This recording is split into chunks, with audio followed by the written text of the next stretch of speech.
Tonight, brace yourself. Irina's Gold Coast holiday terror. Gibbo, hold there, I've lost sight of her. It's our last walk before we get married, yeah. Ed and Ash's wedding hike adventure You can just see bits of the track now, if you can call it that. hits the rocks. And the cord on Brett's parachute snapped. Line broke about a second from impact. Where is he now?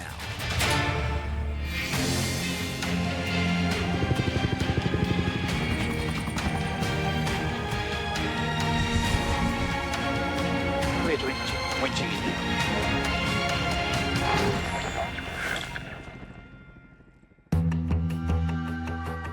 Hobart, Tasmania. An emergency beacon has been activated in the state's remote southwest. The coordinates are got in place somewhere here below the summit of Federation Peak, somewhere in this area. Federation Peak attracts only the most experienced climbers. The beacon's registered to a guy from Launceston.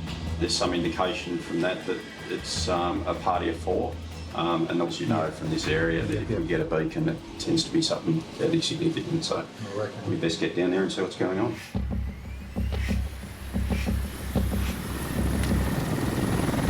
Thanks, airborne, it's over. You generally don't get to that location unless you're very experienced, and when you run into trouble there, unfortunately, it's generally pretty bad. Air crewman Josh is worried. Last time I came to Federation Peak, unfortunately, was very bad circumstances. Someone fell off the mountain and died. To be honest, I'm nervous. This is the climbing diary of 29-year-old schoolteacher Ed and his fiancée, 27-year-old nurse Ash. Why are you filming me? It's because I love you. You love me, what? So corny. It's coming together at last, which is handy. Very excited. It's our last walk before we get married, yeah. Ed's brother Rob and partner Kitty make up the rest of the party. We should be standing on top of Federation Peak in about 4 days, eh? Yeah. But their dream to conquer Federation Peak has come to a terrifying halt. I can see Federation Peak at 12 o'clock. Majestic and intimidating. It's not often the peak is not in cloud. The ascent to the summit of Federation Peak is a vertical 200-metre climb. They're the coordinates. All of that is exceptionally steep. The degree of rescue difficulty will depend on where on the mountain they are. If it's on the actual ascent to the summit, it's going to be difficult. We're coming around to the ascent track. You can just see bits of the track now, if you can call it that. Yeah, I think I've got them here at 9 o'clock. Just halfway up the ascent track. The crew's worst fear is realised. They're on their climb to the summit. You couldn't get much deeper than that. You see that there? Looks like a thermal blanket on a guy. The guy in the blanket isn't on the climbing route. He looks like he's off track.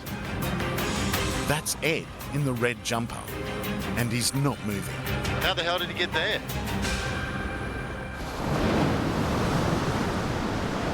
Burleigh heads the Gold Coast. And Westpac Lifesaver 45 is on a routine surf patrol, 50 kilometres of coastline from Surfers Paradise to Tweed Heads. Can we go back around? Air crewman Paul spots something, a holidaymaker in distress. Sure, there might be someone in trouble back there. Got a lady in a black shirt there. The woman in trouble is 54-year-old Irena. She's from New Zealand, visiting her daughter Dasha, who lives on the Gold Coast. Dasha left the beach for lunch, but Irena wanted one last swim.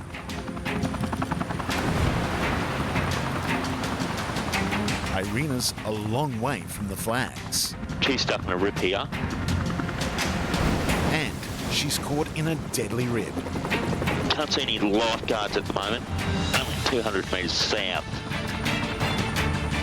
The lifeguards haven't spotted her yet. Can't see anyone north at all. It's job on for the air crew. We'll have to go and get ready in the back winch rescue. Roger. Rescue crewman Tim gets ready. He's been in the service for 9 years, but this is his first winch rescue. This woman could be a mother, could be a wife. She's definitely someone's daughter. But if I don't get down to her quickly, they're going to lose someone very dear to their hearts. Just get firm out. 2-metre waves and a surging rip. An inexperienced swimmer could drown in a matter of seconds out here. Okay, winch me down. We don't know how long she's been in this rip for. We don't know how long till she actually does fatigue. All these unknowns, you've got to act straight away just in case she is on her last legs. Just holding there. Gibbo, there's a wave just coming through.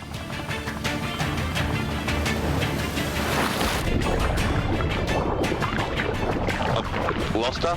She's gone under the water.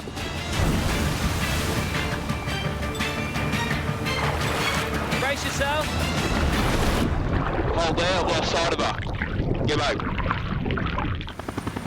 At BURLEIGH Heads, a dramatic surf rescue is unfolding. Brace yourself. Hold there, I've lost sight of her. Gibbo. In his first ever winch rescue, rescue crewman Tim is battling to save 54-year-old tourist Irina. I've lost her. She's gone under the water. The powerful surf pins Irina to the sandbar.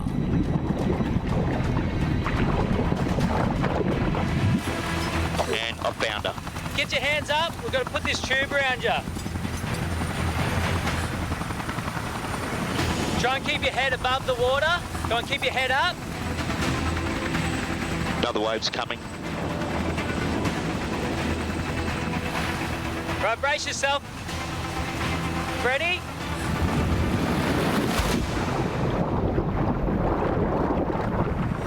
She's gone under again. Irina fights to catch a breath. Are you okay? You good? Tim's got her. Ready to take the weight.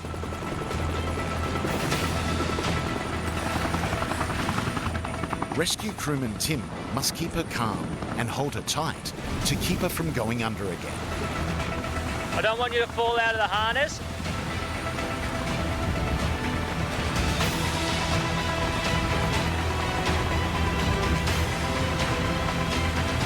All right, brace yourself. I've got to take you into the shallow water. We can't take you onto the beach just because of all the sand. We'll brace yourself so we don't hit too hard. Tim needs to time this to perfection. Too deep, and they'll be back in the rip. Too shallow, and it'll be a rough landing.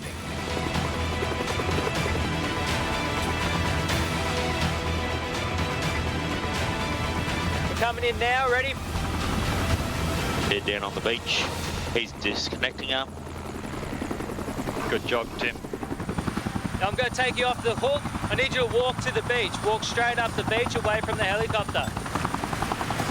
Alrighty, are you sure you can walk up the beach? He's pointing up towards the beach. Irina is grateful, but a little shaken. And I've got the thumbs up and then I'm ready to winch. Power's good, clear to winch. Roger, winch again.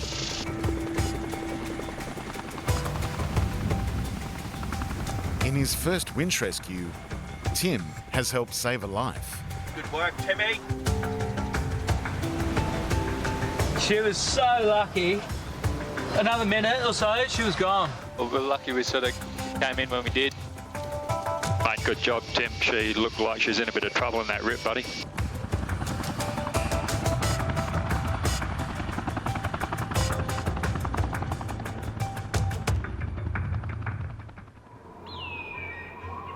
Tasmania, the Eastern Arthurs Ranges.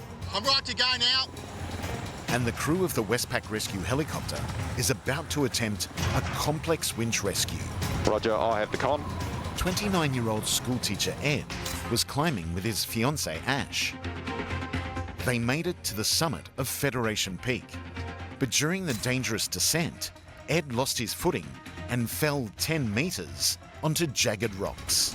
5, 4, 3. That's him, directly below the helicopter, and he's still not moving. They're 1,200 metres above sea level. Josh and paramedic Dave aim for a metre-wide rock ledge. That's going to be tricky. Pilot Yaz and rescue officer Matt Continuing to winch out. have to land the boys onto that tiny drop zone. 1, hold, position's good, hold. Winching in the slack, get ready to take the weight. Up 5.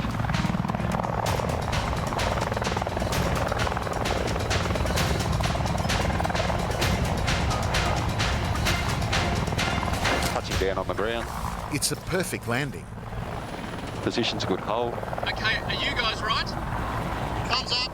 Climber Ed is alive. Have the thumbs up. Yes, looks like they're going to be a while. I'd suggest we go find a landing site. Launceston and flight plan route. Maintain 8,000, Canley to departure, squawk 2. Ed is lucky. He's right on the edge. There's literally no ground beneath his feet and 600 metres below him. He's on the last ledge that would have stopped anything for him. Paramedic Dave has managed to climb across to Ed. Ed's leg is badly broken, but he'll need to be moved. He's in real trouble. We have to get Ed across to where Dave and I were winched in. We just simply can't winch him from where he is at the moment. The rescue drama has only just begun. Federation Peak, Tasmania. I'm not convinced you want to take this boot off. And 29-year-old Ed has a suspected broken leg after falling 10 metres off the side of this mountain. We just simply can't winch him from where he is at the moment. Before they can winch him out, paramedic Dave must stabilise his leg. I've got to put my splints over the top of your boot. But there can't be any pain relief. The weather's coming in. Mate, I don't have time to give you any pain relief, and I need you quite sharp. I'm just going to fold this ham splint around your ankle. I'm going to bind it on extremely tightly. It's going to be painful. Using a stretcher here is out of the question. After he's roped into the harness, Ed will have to move himself, despite his broken leg. Ed, my name's Josh. I've got to get you in this harness. Can you lift your legs up for me and I'll put these loops on? I'm going to tie you in. I need to get you across to where we're winched down. The sleet is blowing in and the GoPro is freezing up. It's going to be painful, mate, okay? We need to get you going. They need to get off the mountain as quickly as possible. Okay, Ed, you're doing well, mate. Eyes up at me, buddy. Yeah, take your time, but just move towards me. Like, take your time, but don't stand on that leg. Hey, Ed, watch that rock, mate. It's loose, but don't put any weight on that rock, okay, buddy? Ed's fiancée, Ash, controls the tension of the rope. Eyes up at me, buddy. She's given her engagement ring to Ed for safekeeping. Bum shuffle over. With any luck, that wasn't the ring.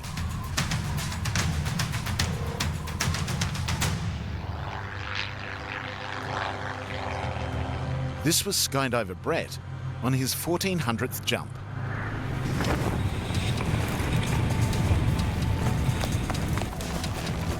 In a matter of moments, his life will be changed forever.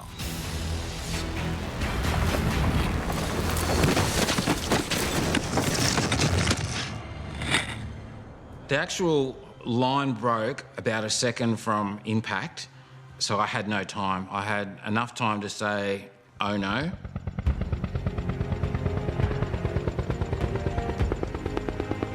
He's landed feet first. Hit the ground on his left side, then tumbled, and then that was it. Brett was rescued by the crew of the Newcastle Westpac Lifesaver Rescue Helicopter Service. You're wincing pretty badly, mate. That wincing is totally understandable. Brett suffered a badly broken pelvis, internal bleeding, and a broken leg. We're thinking there might be a break up high here. Yeah, I think there is, yes. It is going to hurt when we move you, okay? Yep. In order to tend to Brett, the crew removed his jumpsuit. That's why he's lying there in his undies. Oh, I guess there's a lot of things going through my mind, but the main thing was thinking of my wife Kat and my eldest daughter, Matilda, and because I knew that they'd watched me land, and they'd watched me land hundreds of times before, and normally fine, but this particular one was a bit different. If that line had broken a second or two earlier, it would have been fatality, and that's how close it was. So I really, I do realise that it was lucky that I'm here. Brett needed 5 months off work to recover, and while he still loves skydiving, his narrow escape made him re-evaluate his life. I really love being a dad, going on bike rides and doing normal father stuff, so it's been a big life changer. All right, let's put these on show. Brett's lucky undies, as seen on TV, were auctioned off for charity, but remain in the club as a reminder to all. Yeah, that's me. Me claim to fame.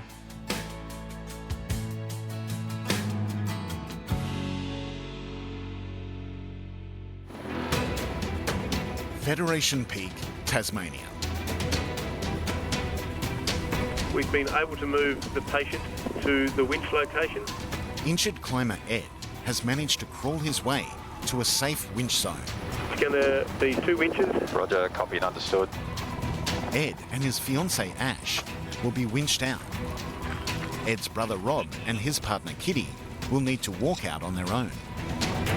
Our mission's to move forward to the target area. We're going to be winching in the paramedic and the patient in a harness. We both have to stay really low here. Yeah.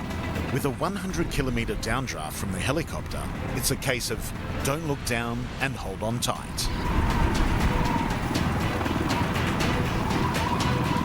Paramedics reaching for the hook. Ed's first, heading up the wire with Dave. Now he has the hook. We can't get a stretcher in here. We have to take you up in the patient harness. I have the thumbs up, winching in the slack. It's going to be painful, okay? Winch power on. Just try to protect your foot as much as you can. There's a fair chance it's going to bang on something once we get to the aircraft. Yas works hard to keep the helicopter steady. Just approaching the skid, stop checking the skid, that's fine. Continuing to winch in. They're coming up to door level now. I'll be moving my head in. You have the con. Ed's safely on board. Ash is up next. I need you to stay really low and just hang on to the rock.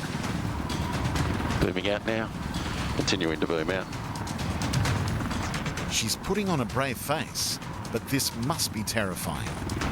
You don't want to go left or right. It's bloody steep down there. You just hang on and please don't move. Hook's coming down. Josh needs a clean catch on the hook. I've got the hook. You're connected. You're good to go. Over to you. They've hooked up. Okay, Ash, we're ready to go. Keep your arms down. Just keep your arms down.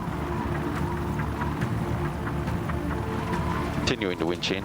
No swing, no spin. The last time Josh was on this mountain, it was to retrieve a body. Okay, Ash, watch your head. Got my hand on your head.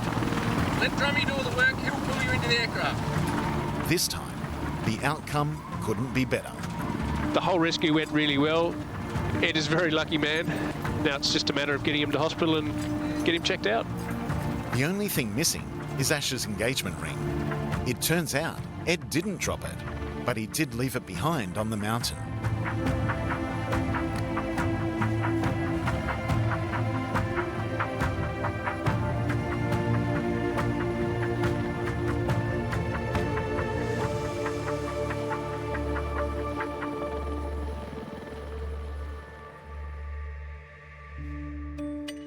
At the Hobart base, Josh and Dave have received a video message. Look what I got from Ed today. Look at that. From Federation Peak. So the wedding's still going ahead. I should be out of a cast by then, hopefully. So it'll still be hovering around for a little while yet. So. He's still plastered. Thanks heaps, guys, for all your hard work. As to the ring, the pack that Ed left behind was retrieved several days later. We got the ring back. Yeah. We got the ring back. Oh, that's great. But the big news is we're expecting our first baby. Together. Yeah.